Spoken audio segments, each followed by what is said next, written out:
কিন্তু যেটা সমস্যা, এখানে কি শান্তি হবে? আমেরিকা তো গাছে চাপিয়ে দিয়েছে ইসরায়েলকে, দিয়ে মইটা কেড়ে নিয়েছে, মই কেড়ে নিয়েছে বলছে, ওখানকার যারা বিশ্লেষক হয় তারা বলছেন। কিন্তু যেটা সমস্যা হচ্ছে, ইসরায়েলের পক্ষে কি আর থামা সম্ভব? এই যে আরব দুনিয়ার অন্যান্য দেশগুলো আছে, ওমান, কাতার, ওদের ভূমিকা কী হবে? ওরা কীভাবে করবে? ইসরায়েলের পক্ষে কি আদৌ ওই গোটা মুসলিম দুনিয়ার মধ্যে একটা ইহুদি রাষ্ট্র? আবার তো ইহুদিদের একটা গল্পও আছে, 80 বছরের বেশি টেকে না রাষ্ট্রগুলো নাকি। সেই জায়গায় দাঁড়িয়ে এখন এই মই কেড়ে নেওয়ার গল্পটা নিয়ে আপনার কী মনে হচ্ছে? দেখুন, আমরা তো মোটামুটি ভাবি যে যুদ্ধ হোক, যুদ্ধ হোক, সবাই আম জনতা সবাই বলে যে যুদ্ধ হোক, আমরা যুদ্ধ চাই। কিন্তু যুদ্ধর যে পরিণতিটা কি, সেইটা হয়তো অনেকে বুঝতে চায় না। যুদ্ধ মানেই ধ্বংস, 50 বছর পিছিয়ে যাওয়া। যেই দেশে যুদ্ধ হোক না কেন, তো সেই দেশ পিছিয়ে যাওয়া 50 বছর। তো ব্যাপারটা হলো, আমরাও চাই যে যেরকম পাকিস্তানের সঙ্গে আমাদের ইন্ডিয়ার যুদ্ধ হলো একখানা, সাময়িক কিছু সময়ের জন্য যুদ্ধ হলো, কিন্তু আমরা চেয়েছি যুদ্ধ, কিন্তু আমরাও চাই না যে যুদ্ধটা হোক বা দীর্ঘদিন চলুক। তো এইটাই আমারও একটা প্রার্থনা আছে, যাতে যুদ্ধটা থেমে যায়, এইটাই ভালো। কেন, প্রত্যেকটা দেশের সঙ্গে প্রত্যেকটা দেশের একখানা যোগসূত্র আছে, কিছু না কিছু অর্থনৈতিকের ঘাটতি পড়বে, বা ব্যবসা বাণিজ্যরও একখানা সিস্টেম থাকে প্রত্যেকটা দেশের সঙ্গে। যেরকম ইরানের সঙ্গে আমার একটা তেলের ব্যাপার রয়েছে, তো এইগুলো আন্তঃরাষ্ট্রীয় রাষ্ট্রে সেইগুলো প্রভাব পড়বে।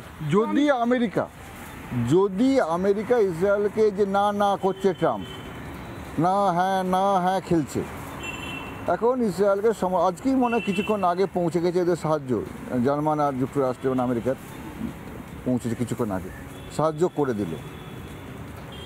ইরান তো ধ্বংস হয়ে যাবে যদি ইরান ধ্বংস হয়ে যায়। কিন্তু ইরানের যে ইরান তো ধ্বংস করতে ওরা চাইছে না, ওরাও বলছে ইরানের সরকারটা বদলে দিতে। যদি সরকারটা বদলে দেয়, ওদের যে হুজি আছে, ওদের যে মিলেশিয়া আছে, সেগুলো সশস্ত্র মিলেশিয়া আছে, একটা দুর্বল ইরান রাষ্ট্র, তাদের সশস্ত্র মিলেশিয়া, এটা তো এই অঞ্চলের পক্ষে ক্ষতিকারক হয়ে উঠবে।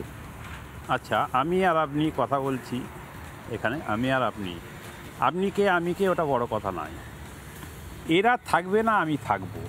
ওই ইসরায়েল যখন থেকে ওদেরকে বসিয়েছে ওখানে, আমেরিকাই মেন সহায়তা করেছিল, জার্মানে ওরা মানে ধ্বংসই হয়ে গেছিলো প্রায়।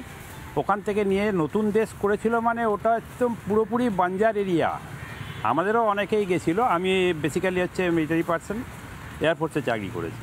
আমাদের অনেকেই গেছে ইসরায়েলে আমাদের তরফ থেকে। একদম মানে যেখানে বলতে গেলে মরুভূমির দেশকে ওরা যেই জায়গায় পৌঁছে দিয়েছে ওদের টেকনোলজি দিয়ে। কেননা ইহুদিরা মানে পুরো পৃথিবীতে এখন হচ্ছে ইহুদিদের বুদ্ধির কাছে মনে হচ্ছে অনেকেই পিছনে রয়েছে।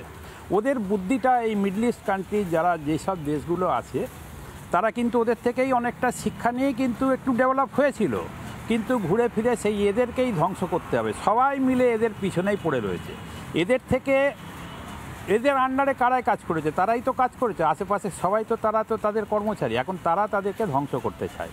যদি কোনো দেশকে কেউ ধ্বংস করতে চায়, আর এরা হচ্ছে ইহুদিরা হচ্ছে বাই বার্থ সোলজার, আমাদের এখানে নেই। আমরা অনেক কিছু বিতর্কিত কথা বলি নিজের দেশ সম্বন্ধে, কিন্তু তারা নয়, তারা হচ্ছে বাই বার্থ সোলজার। দেখবেন হয়তো সিনেমা আর্টিস্ট, ত্যান ডাক্তার ফাক্তার যা আছে সবাই কাঁধে বন্দুক নিয়ে ঘুরছে, মানে এটাকে জন্মগত ওদের রক্তে রয়েছে যে আমরা সোলজার, কাউকে ছাড়বো না।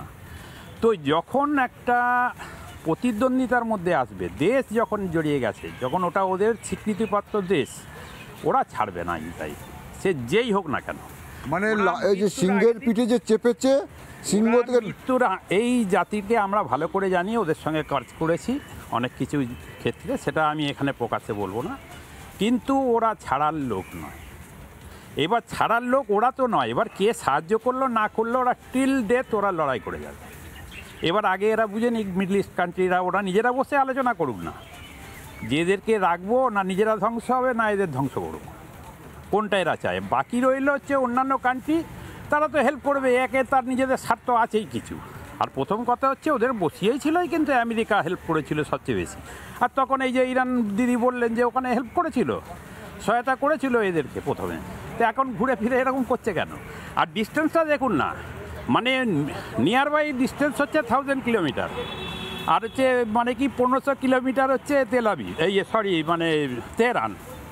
তো সেখান থেকে এরা যুদ্ধ করছে মানেটা কি? তো এদের কারণটা হচ্ছে এই দেশটাকে ধ্বংস করার। কেউ যদি দেশ ধ্বংস করতে চায়, আমারও সমর্থন রয়েছে। আমি বিং এ মিলিটারি পার্সন, আমার দেশেও যদি কেউ আঙুল তুলে দেখায়, সে মানে আপনি জয় ইসরায়েল করছেন? আমি ইসরায়েলের জয় বলবো না কেন, ওদের নিজেদের হচ্ছে মানে কি রক্ষার্থে ওরা করে যাচ্ছে। ওরা কি বলছেন? এ তো যুদ্ধবাজ লোক।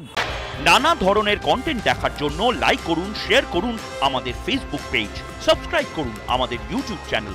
পাশাপাশি অন্যান্য ব্রেকিং নিউজের জন্য অবশ্যই চোখ রাখুন রিপাবলিক বাংলায়।